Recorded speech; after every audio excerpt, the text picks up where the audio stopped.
Man adza mu'minan faqad azani. Barang siapa yang menyakiti hati seorang yang beriman, faqad azani, maka sungguh ia telah menyakiti aku. Ini perkataan Nabi. Nabi bersabda, barang siapa yang menyakiti seorang mukmin, yakni orang yang beriman, orang yang menyembah Allah Subhanahu wa taala, faqad azani, maka sungguh ia orang tersebut telah menyakiti aku, kata Nabi. Wa man azani faqad azallaha ta'ala, dan barang siapa yang menyakiti aku, kata Nabi, sungguhlah ia telah menyakiti Allah Subhanahu wa taala. Makna menyakiti Allah Subhanahu wa taala tentu bukan sebagaimana sakitnya manusia, sebab Allah Maha Kuasa dan Maha Kuat, tidak merasakan perkara yang dirasakan manusia. Maksud menyakiti Allah Subhanahu wa taala adalah menjadi sebab murkanya Allah Subhanahu wa taala. Barang siapa yang menyakiti seorang mukmin, maka sungguh ia telah menyakitiku, kata Nabi. Dan barang siapa yang telah menyakitiku, kata Nabi, sungguh ia telah menyakiti Allah Subhanahu wa taala. Wa man azallaha ta'ala, dan barang siapa yang menyakiti Allah Subhanahu wa taala, falyatabawwa maq'adahu minan nar, maka bersiap-siaplah ia menempati tempatnya di neraka. Na'udzubillah summa na'udzubillahi min zalik. Ini hadis dituliskan di dalam kitab Al-Jawahir Al-Lu'lu'iyah. Ini syarah daripada kitab Arba'in Nawawiyah. Sebagian daripada syarah kitabnya itu, selain daripada syarah daripada Imam Ibni Daqiqil Aid, juga ada syarah namanya Al-Jawahir Al-Lu'lu'iyah, juga sama, yakni syarah terhadap hadis Arba'in Nawawiyah. Di dalam kitab Al-Jawahir Al-Lu'lu'iyah itu dituliskan hadis ini. Sumbernya adalah hadis yang diriwayatkan oleh Imam At-Tabrani di dalam kitab Al-Awsat.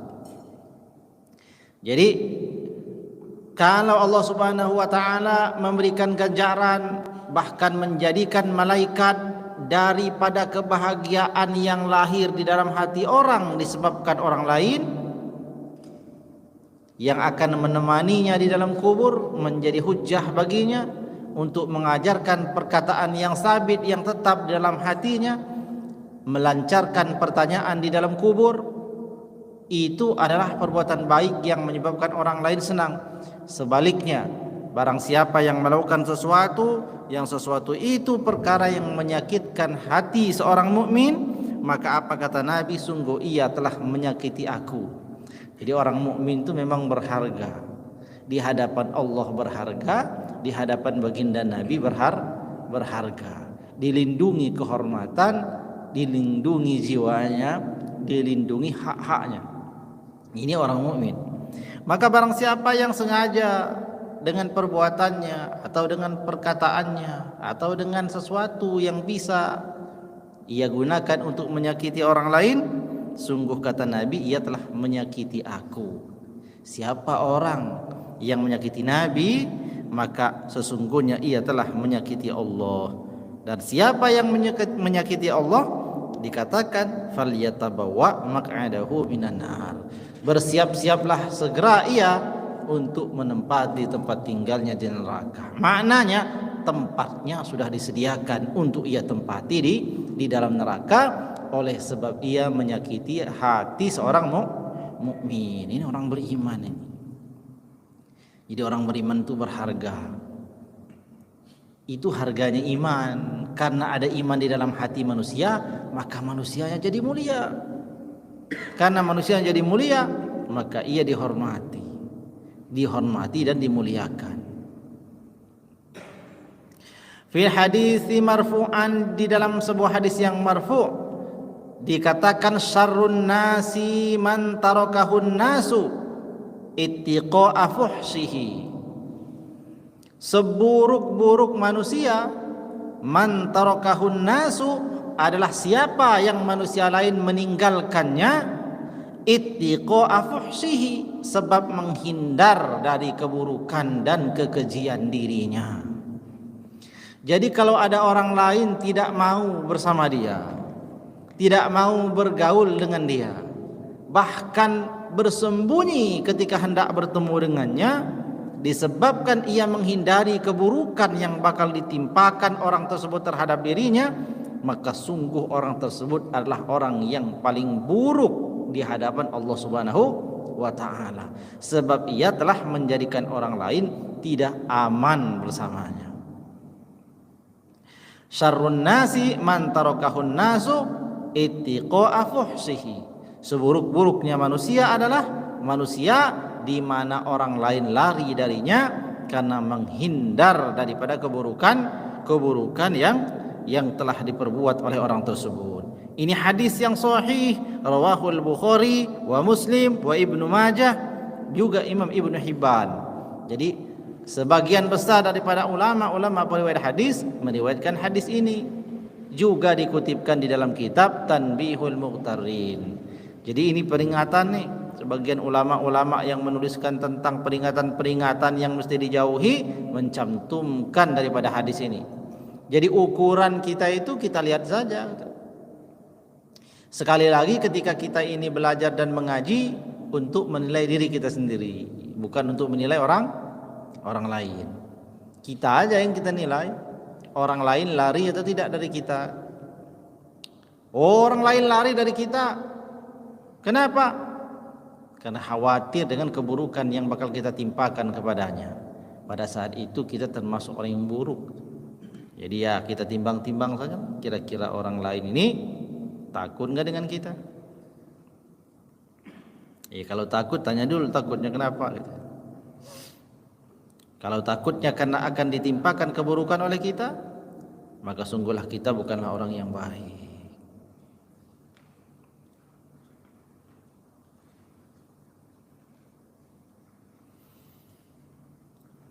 Maka sebagian ulama berkata, di antaranya lah min kalamil Habib Abdurrahman As-Saqaf radhiyallahu anhu, beliau berkata, kun ibna zamanik, wahai sekalian manusia, kun ibna zamanik, jadilah kamu itu anaknya zaman.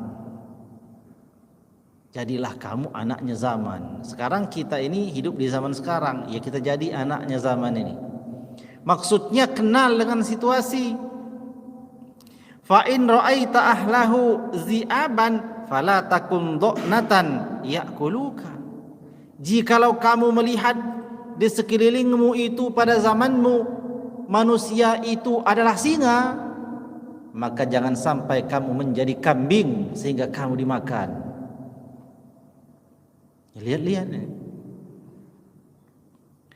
Wa in ra'aitahum dha'nan fala takun zi'ban ta'kulhum. Sebaliknya, jikalau kamu melihat mereka itu adalah kambing-kambing yang lezat, maka jangan pula kamu yang menjadi singanya untuk memangsa mereka. Kesimpulannya, jadilah orang yang tidak dizolimi orang dan tidak menzolimi orang lain. Kesimpulannya bagaimana supaya selamat? Jadi anaknya zaman. Zaman sekarang ini seperti apa? Zamannya zaman fitnah, zamannya zaman hoax. Kalau kita tahu sekarang zaman fitnah, janganlah kita ini lihat kira-kira masyarakat itu korban fitnah atau tukang fitnah. Kalau korban fitnah bakalan kita lihat lugu-lugu nih. Janganlah kita menjadi orang yang suka memfitnah mereka. Sebaliknya, kalau kira-kira mereka itu buas-buas, jangan pula kita menjadi kambing sehingga kita ini menjadi mangsa mereka. Kesimpulannya, kenalilah zaman, jadikan diri kita ini bisa selamat dimanapun kita berada dan di zaman yang bagaimanapun. Kita tidak dizolimi orang, juga tidak menzolimi orang.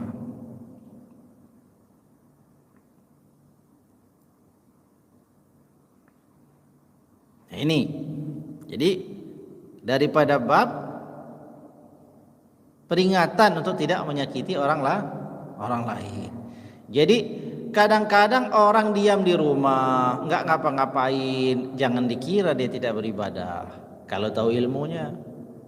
Dengan diamnya orang di rumah dan tidak keluar dari rumahnya, ternyata betapa banyak dosa yang dia tinggalkan, betapa banyak juga yang amal yang ia kerjakan. Dengan dia tidak kemana-mana, tentu dia tidak menyakiti orang lain. Kenapa? Karena dia tidak bertemu dengan orang. Dengan diamnya dia di rumah, tentu matanya lebih selamat daripada kita yang keluyuran. Jadi kadang-kadang orang yang diam lebih banyak amalnya ketimbang orang yang kemana-mana bermaksud beramal. Idealnya orang yang keluar dari rumah bisa mengerjakan perkara-perkara yang banyak, tentu mestinya lebih banyak amalnya. Tapi sebenarnya enggak juga, tergantung ilmunya. Orang yang keluyuran kemana-mana tapi enggak punya ilmu, yang ada malah setiap hari menambah dosa. Kemana-mana semakin jauh tempat ia berpijak, semakin luas pula dia menanamkan benih-benih dosanya di tempat-tempat itu. Sementara orang yang diam saja, maka ia tentu lebih banyak daripada terhindar dari keburukan. Jadi jadilah anaknya zaman di mana saja berada. Kenali zaman, jangan terjebur kepada fitnah, juga jangan menjadi tukang fitnah. Jangan memangsa orang, jangan juga dimangsa orang. Jadi perbuatan ini dijauhi, menyakiti hati orang lain. Ini baru menyakiti hatinya.